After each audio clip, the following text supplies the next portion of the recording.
প্রিয় দর্শক, আসসালামু আলাইকুম রহমতুল্লাহ।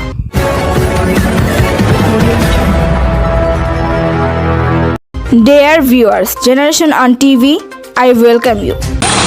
প্রিয় দর্শক, আপনাদের মাঝে আজকে উপস্থিত হয়েছি আরিচা মহাসড়কে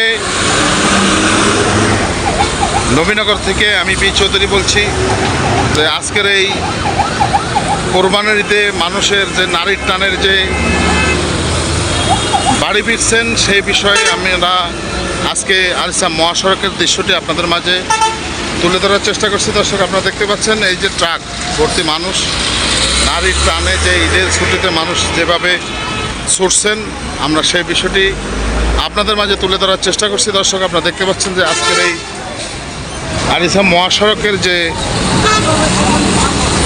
যানজটের বিষয়টি কী অবস্থা আমরা আপনাদের মাঝে তুলে ধরার চেষ্টা করছি। দর্শক, আপনারা দেখতে পাচ্ছেন যে আরিচা মহাসড়কের আজকের ঈদের 2 দিন আগের যে বিষয়টি আমরা আপনাদের মাঝে তুলে ধরার চেষ্টা করছি।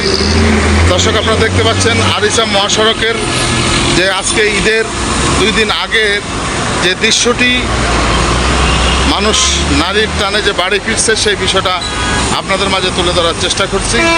সেখানে প্রশাসন রয়েছে এবং প্রশাসন চেষ্টা করছেন যে রাস্তাঘাট